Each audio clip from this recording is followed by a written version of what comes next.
വാർത്തയും ജനങ്ങൾക്ക് മുന്നിലെത്തിക്കാൻ മാധ്യമപ്രവർത്തകർ എത്രമാത്രം പ്രയാസപ്പെടുന്നുണ്ടെന്ന് ചിന്തിച്ചിട്ടുണ്ടോ? അപകട സാധ്യതയുള്ള സ്ഥലങ്ങളിൽ നിന്ന് ദൃശ്യങ്ങൾ പകർത്തുമ്പോഴും വാർത്ത റിപ്പോർട്ട് ചെയ്യുമ്പോഴും ഒക്കെ റിപ്പോർട്ടർമാരും ക്യാമറാമാൻമാരും ഒക്കെ സ്വന്തം ജീവൻ കൂടി പണയപ്പെടുത്തിയാണ് നിൽക്കുന്നത്. മലപ്പുറം പാണക്കാട് നാടുകാണി സംസ്ഥാന പാതയിൽ റോഡിലേക്ക് മണ്ണിടിഞ്ഞപ്പോഴുണ്ടായ സംഭവം അക്കൂട്ടത്തിൽ ഒന്നാണ്. പാണക്കാട് എടായി പാലത്താണ് റോഡിലേക്ക് ഇങ്ങനെ മണ്ണിടിഞ്ഞു വീണത്. വാർത്ത റിപ്പോർട്ട് ചെയ്യാനെത്തിയവരും നാട്ടുകാരും ഭാഗ്യം കൊണ്ട് മാത്രമാണ് അവിടെ നിന്ന് രക്ഷപ്പെട്ടത്. മണ്ണിടിഞ്ഞു വീണ് കൈരളി ന്യൂസ് ക്യാമറാമാൻ ജയേഷിന് പരിക്കുപറ്റി. ലൈവ് നൽകുന്ന ബാഗും ക്യാമറയും എല്ലാം നശിച്ചു. ആ ദൃശ്യങ്ങൾ ആദ്യം ഒന്ന് കാണാം.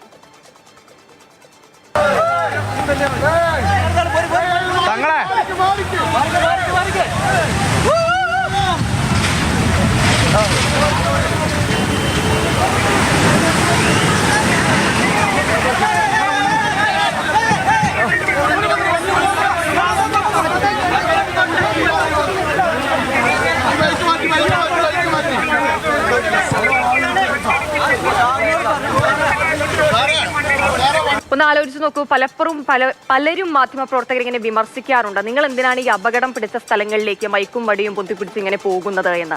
അതിലൊറ്റ കാര്യം മാത്രമേ ഉള്ളൂ, ഞങ്ങൾ അങ്ങനെ പോകുന്നത് കൊണ്ടാണ് പലപ്പോഴും പല വാർത്തകളും നിങ്ങൾ കാണുന്നത്, ജനങ്ങൾക്ക് മുൻപിലേക്ക് എത്തുന്നത്, അധികാരികൾക്ക് മുൻപിലേക്ക് എത്തുന്നത്, അതിൽ ഇടപെടലുകൾ ഉണ്ടാകുന്നത്. അപ്പോൾ എല്ലായ്പ്പോഴും വിമർശനത്തോടെ, ആ ഒരു വിമർശന ബുദ്ധിയോടെ മാത്രം മാധ്യമപ്രവർത്തകരെ സമീപിക്കാതെ ഇങ്ങനെ ജീവൻ പണയം വെച്ചുകൂടിയാണ് ആ മാധ്യമപ്രവർത്തനം നടത്തുന്നത് എന്നൊരു ചിന്ത കൂടി ഉണ്ടായാൽ മതി. അരുൺ അമൃതനാഥ് ചേരുന്നുണ്ട് തത്സമയം. അരുൺ, ആ മണ്ണിങ്ങനെ ഇടിഞ്ഞു വരുമ്പോൾ അരുൺ അടക്കമുള്ള മാധ്യമപ്രവർത്തകർ ഓടി മാറുന്നത് ആ ദൃശ്യങ്ങളിൽ നമുക്ക് കാണാൻ സാധിക്കുന്നുണ്ട്. ശരിക്കും മരണത്തെ മുഖാമുഖം കണ്ട ഒരു നിമിഷം ഈ ഒരു മാധ്യമപ്രവർത്തന ജീവിതത്തിൽ, പ്രത്യേകിച്ച് പ്രളയകാലത്ത് റിപ്പോർട്ട് ചെയ്യുക, അതുപോലെ തന്നെ ദൃശ്യങ്ങൾ പകർത്തുക, ആ ഒരു ജോലി വല്ലാതെ കഷ്ടപ്പാട് പിടിച്ചത് തന്നെയാണല്ലേ? ഹിമ, ഇപ്പോൾ ഈ തത്സമയ റിപ്പോർട്ടറിൽ നിൽക്കുമ്പോൾ തന്നെ മനസ്സിനൊരു ആശ്വാസമുണ്ട്, ഒരു ഉന്മേഷമുണ്ട്.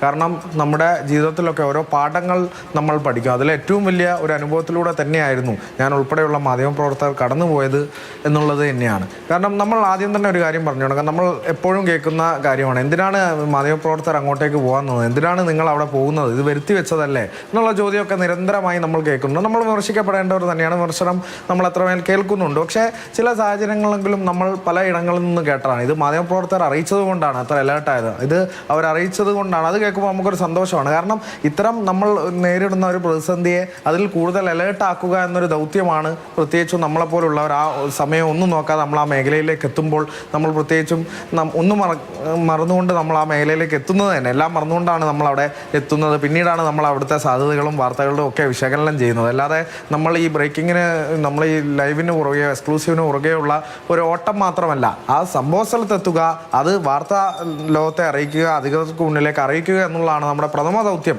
എന്ന് വിശ്വസിക്കുന്ന ആൾ തന്നെയാണ് ഞാൻ. അത്തരത്തിൽ ഒരു അനുഭവം ഇന്ന് നമ്മുടെ മുന്നിലേക്ക് വരുന്നത് തന്നെ ഇപ്പോഴും ഒരു വിങ്ങലിലൂടെ തന്നെ അത് ഓർക്കാൻ പറ്റുന്നുള്ളൂ. നമ്മൾ അവിടെ എത്തുന്നു, നമ്മുടെ ദൃശ്യങ്ങൾ പകർത്തിയ ആബിദ് വേങ്ങര ആ ദൃശ്യങ്ങൾ പകർത്തിക്കൊണ്ടിരിക്കുമ്പോഴാണ് ഈ ആദ്യം അവിടെ ഇങ്ങനെ മണ്ണിടിച്ചിലുണ്ടാകുന്നത്. അപ്പോൾ തന്നെ പ്രദേശവാസികളൊക്കെ പറയുന്നുണ്ട്. അപ്പോൾ ഗതാഗതമൊക്കെ നിയന്ത്രിച്ച് നമ്മൾ മറ്റ് തൊട്ടരികിലേക്ക് മാറി. നമ്മുടെ മുന്നിൽ തന്നെ തത്സമയ റിപ്പോർട്ടിനിടെ ഇടയ്ക്കിടയ്ക്ക് ഇങ്ങനെ മണ്ണിടിച്ച് അത് ആ പ്രദേശത്ത് മാത്രം വന്ന് പതിക്കുകയായിരുന്നു. അതിനിടെയാണ് മുകളിലെ ആ കുന്ന്, അവിടെ ആ കാണുമ്പോൾ തന്നെ നമുക്കറിയാം, ആ സമയം തന്നെ നമ്മൾ ഓടാൻ തുടങ്ങിയാണ്. അത് അത്ര ആഘാതത്തിലായിരിക്കും, പ്രതീക്ഷിച്ചതിലും അധികം ആഘാതത്തിൽ അത് വന്ന് പതിക്കുകയും ആകെ തെറിക്കുകയും ചെയ്തു. നമ്മളിങ്ങനെ ആ സമയത്ത് ഓടുമ്പോൾ തിരിഞ്ഞു നോക്കാൻ പോലും നമുക്ക് പറ്റുന്നില്ല. ആ സമയത്ത് ഈ വൈദ്യുതി പോസ്റ്റുകളൊക്കെ നമ്മുടെ മുന്നിൽ ഇങ്ങനെ പകുതി മുറിഞ്ഞ് വീഴുകയായിരുന്നു. വൈദ്യുതി പോസ്റ്റുകളൊക്കെ നമ്മുടെ മുന്നിലേക്ക്, പിന്നെയാണ് നമ്മുടെ കൂടെയുള്ളവരൊക്കെ സുരക്ഷിതരാണോ എന്ന് പോലും നമ്മൾ തിരിച്ചറിയുന്നത്, അല്ലെങ്കിൽ അറിയുന്ന ആ ഒരു നിമിഷം ഒരു മരവിപ്പ് തന്നെയായിരുന്നു. അതിലൂടെ തന്നെയായിരുന്നു നമ്മൾ കടന്നു വരുന്നത്. നമ്മൾ പോലീസ് ഉദ്യോഗസ്ഥർ, അവിടെ കൂടിയ അവിടുത്തെ പ്രദേശവാസികളെല്ലാം നേരിട്ടത്. അതിനിടെയാണ് നമ്മുടെ